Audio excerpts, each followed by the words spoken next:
utang gue sampai 4.000 waktu itu. Gue udah bisa bayar 40 juta. Anjir. Hai guys. Hai, kembali lagi dengan kita di Cinti Podcast. Stuff You Never Told You. Bersama gue Zara. Dan gue Raditya. Raditya. Suara aslinya keluar. Laki. Hari ini kita mau ngomongin permasalahan uang dan keuangan. Uang dan hutang. Uang dan hutang. Hutang dan budi. Ya. Oh god. Maaf ya, sekarang hari ini settingnya berbeda karena gue baru pindah rumah. Dan settingnya begini dah pokoknya. Ya gitu dah.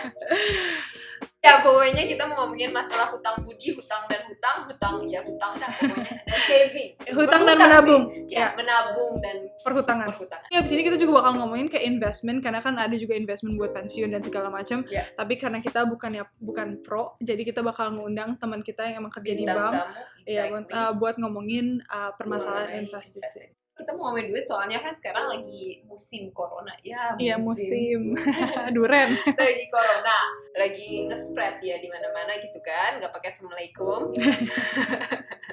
Semua jadi kaget gitu. Iya. Dan kita tidak terbiasa dan kita nggak siap dengan kondisi ini. So sometimes akhirnya kita menyadari kalau misalnya selama ini kita tuh butuh banget nih saving. Iya, definitely. Dan ini mengingatkan gue akan keadaan gue waktu pertama kali dilepas sama bapak gue nggak dikasih uang lagi. Itu kayak oh shit, now kayak everybody is struggling with money gitu loh. Dan ini kita mau cerita aja our ways dulu buat cope sama situasi ini. Masa ini dijadiin pelajaran. Iya, gitu.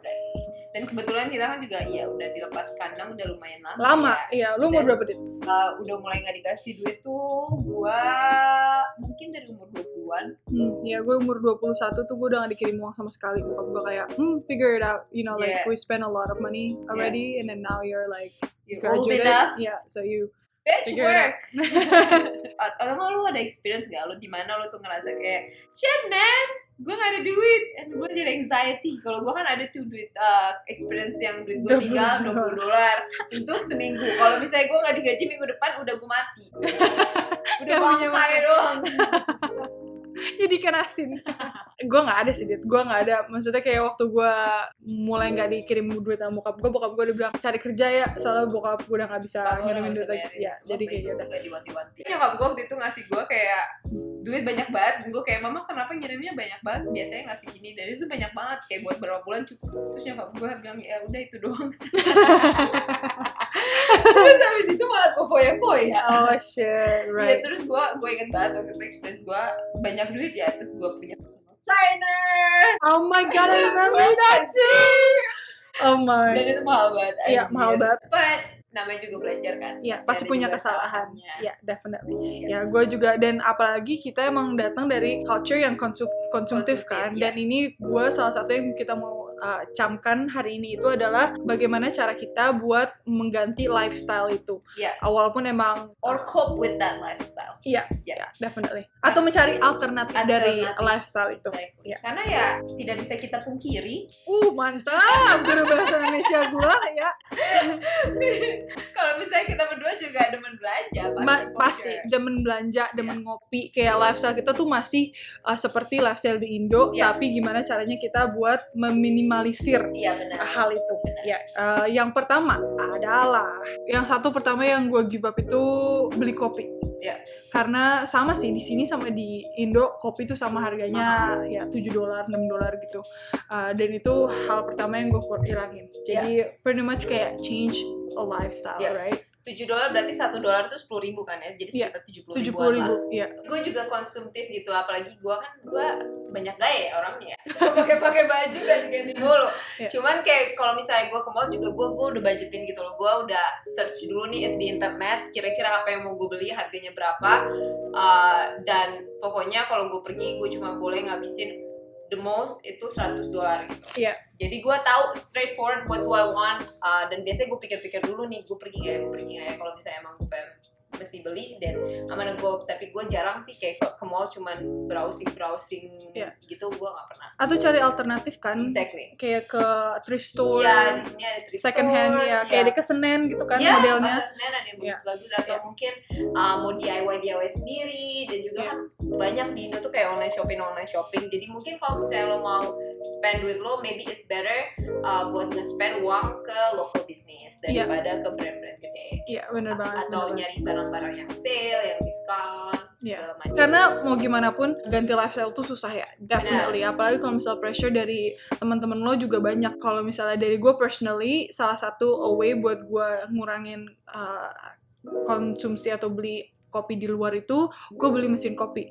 Jadi ini tips selanjutnya itu kayak beli barang yang emang lo bisa investasi on gitu loh. Kalau misalnya, for example, lo suka makan di luar, start masak di rumah daripada beli makanan di luar. Lo juga jadi belajar buat masak gitu, dan maybe eventually kalau misalnya masakan lo enak, mungkin bisa lo jadi jual bisnis juga. Exactly. Jadi pemasukan kan. Definitely. Misalnya kayak gue emang awalnya beli mesin kopi tuh bisa mahal kan, kayak 3 jutaan atau berapa gitu. Cuman kedepannya lo tuh bisa pakai itu selama 3 tahun, 2 tahun. Kalau misalnya tiap hari lo emang udah nge-spend 70.000 buat beli kopi, itu tuh bener-bener life saver banget. Dan bayangin lo bisa nabung 70.000 per hari itu, that's a lot of money. Itu sih yang pertama, kayak cari cara buat alternate pengeluaran terbesar lo gitu ya. Dan kalau misalnya mau beli barang ya dipikir kayak kedepannya nih kira-kira barang bakal lama nggak, lama nggak, value-nya apa, kayak bikin seneng apa enggak. Coba kayak di mall Marie Kondo deh, ntar jadi kayak tanya, apa ini barang memberikan aku kebahagiaan? Kalau tidak buang. Dadah gitu. Dan juga kalau misalnya belanja, gue biasanya nih gue pikirin dulu 3 hari, 5 hari, 7 hari gitu. Abis itu gue balik lagi, terus gue mikir, gue apa bener mau baju ini, apa enggak sayang uangnya. Akhirnya gue nggak jadi gitu tuh. Ini satu hal yang menurut gue jalan buat gue dulu. Kalau misalnya gue menabung, kan dulu kata orang kan kalau misalnya ada duit, sisa uang ditabungin gitu kan. Tapi itu adalah hal yang salah. Harusnya kita itu habis dapat gaji, uang 30% itu kita tabung dulu, baru sisanya kita pakai buat kita budgetin. Benar. Ya, gue juga kayak gitu. Biasanya gue taruh saving dulu, terus habis itu budget apa aja nih yang mesti gue bayar billnya. Terus pengeluaran kira-kira, kan gue dibayar gaji kan setiap 2 minggu ya. Jadi untuk 2 minggu tuh kira-kira pengeluaran gue cuma boleh berapa. Emang nabung tuh susah ya. Dan emang kita kalau misalnya dulu sih startnya tuh gue kecil-kecil dulu tau gak sih? Start mungkin jangan 30% dulu, mungkin lihat kayak 10% dulu. Misalnya lu gaji 7 juta, terus lu tabung dulu tuh 500.000 deh misalnya. Dan habis itu berarti lu tahu setiap bulan budget lu tuh cuma ada 6.500.000 buat dikeluarin. Instead of kayak lo pakai dulu 7 juta itu, terus habis itu sisanya lihat ntar gitu kan. Iya, benar. Terus lihat apa nih, gimana lifestyle gue, apa yang berubah. Tiap bulan mungkin dinaikin 50.000, dinaikin 50.000. Kayak find the right system juga gitu. Karena setiap orang kan sistemnya pasti beda-beda. Ada yang pakai Excel spreadsheet, ada yang punya tabungan dari bank, ada yang app. Di sini banyak app buat saving. Ada juga yang misalnya budgeting yang kayak lo bilang gitu. Kalau gue ya, gue sekarang ada app yang basically setiap gue belanja, misalnya belanjaan gue 2.500.000, ntar di round up ke 3.000, berarti 500-nya ntar automatically dimasukin ke saving gue gitu. Dan di round up tiap minggu tuh berapa jumlahnya terus dimasukin ke saving gue, dan itu tuh works banget buat gue karena itu otomatis. Dan di luar gue udah ngebudgetin buat saving, gue punya extra saving gitu di samping itu. You know, like it just works. And then like kalau misalnya gue lihat app itu, dan itu tuh bisa lo ambil kapan aja kan, buat dimasukin ke actual saving account. Jadi gue ngeliat kayak, oh my god, gue punya extra money gitu. Jadi kayak piggy bank. Exactly, basically piggy bank. Terus mungkin juga kayak kalau misalnya kayak gue pakai app yang emang ngasih lihat gue berapa sih pengeluaran gue hari itu gitu. Kayak dikasih lihat gue tuh transportasi gue bayar berapa, terus makan belanja gue kayak grocery gue bayar berapa, terus misalnya gue belanja bayar berapa, dan gue lihat apa nih yang bisa gue kurangin. Misalnya kalau misalnya di situ ada kelihatan kopi, gue bisa ngurangin pengeluaran kopi gue setengahnya atau kayak even completely gitu loh. Dan itu ngebantu banget. Kalau misalnya emang kalian nggak ada app kayak gitu, kalian bisa pakai spreadsheet atau kayak notes. Setiap kalian belanja apa, kalian tulisin, dan itu tuh semakin banyak effort yang kayak lo lakuin buat minimize pengeluaran lo, semakin sulit buat ngeluarin duit. Kayak lo ngerasa kayak oh shit, gue baru ngeluarin segini nih, masa gue ngeluarin lagi gitu. Itu sih. The next thing I think menurut gue itu adalah find your own motivation. Kayak misalnya gue kan mau balik sekolah nih, dan kalau ntar gue udah full time sekolah, berarti kerjaan gue bakal jadi part time dan gue nggak bakal berpenghasilan lebih sebanyak sekarang. So gue udah persiapin itu untuk if there is any emergency atau misalnya gue butuh I don't know something come up yang gue mesti beli gitu segala macam. Jadi gue pengen prepare aja gitu untuk situasi-situasi seperti itu. So itu so far yang jadi motivasi gue gitu loh untuk beberapa bulan ini untuk saving, dan gue tuh punya goalnya gitu. Kira-kira nih by the end of this year gue maunya saving gue berapa gitu. Find a way that works for you kali ya. Nyari sistem yang works buat lo gitu. Kayak gue awalnya, gue kan semua orang tuh kayak punya credit card gitu, dan gue ngerasa kayak credit card ngapain sih ini gitu. Dan kita gak pernah diajarin exactly, kan? Dan gue juga baru kuliah, gak ada duit, ada yang ngomongin credit card itu kayak wow gratis ya. Padahal harus dibayar gitu. Jadi mungkin kayak awalnya gue tuh buka credit card cuma $500 ya, dan udah mentok akhirnya gue malah gue naikin lagi. Bukannya dibayar nih, naikin lagi. Oh, limit gue udah habis. Oh, itu saatnya ngambil duit lagi. Itu yang menurut gue itu salah gitu, karena emang itu bang bapak lo. Kecuali kalau bang bapak lo ya. Kalau misalnya itu gue jadi ngerasa kayak it's like for the longest time itu yang ngebuat gue jadi susah banget gitu buat saving, karena gue punya utang kan di bank itu sendiri. Dan gue juga sering dengar kadang ada yang punya credit card, buka credit card yang satunya buat bayar credit card yang sebelumnya lah, terus aja kayak beruntun ya, domino, nggak habis dong utang lo. Pas dibuka dompetnya banyak credit card, taunya utang semua. Iya, tapi itu benar banget. Dan dulu bokap nyokap gue cuma satu yang mereka bilang tuh cuma, Kak, hati-hati sama credit card. Tapi tuh nggak pernah ngasih tahu gue kalau misalnya iya itu apaan, gimana cara bayarnya, dan kayak jangan dipakai. Tau gak sih kalau emang nggak punya uang, atau kayak sistemnya tuh gimana, kayak lo pakai terus setiap bulan tuh lo bayar gitu. Bokap gue tuh nggak pernah ngasih kayak ngomongin itu. Jadi gue nggak tahu sama sekali. Sampai akhirnya di Kanada itu lo harus punya credit score. Ya, buat misalnya mau nyewa rumah, mau beli rumah, beli mobil, dan mereka tuh selalu ngecek. Even kayak buat minjem uang buat sekolah aja tuh bakal dicek gitu credit score lo. Dan kalau credit score lo jelek, lo nggak bisa susah. Lo tuh mau kemana-mana tuh susah gitu.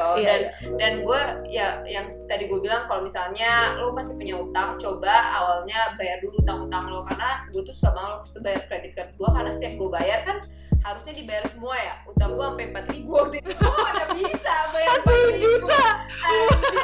Bayangin umur berapa lu itu waktu itu? 22 juta. Wow.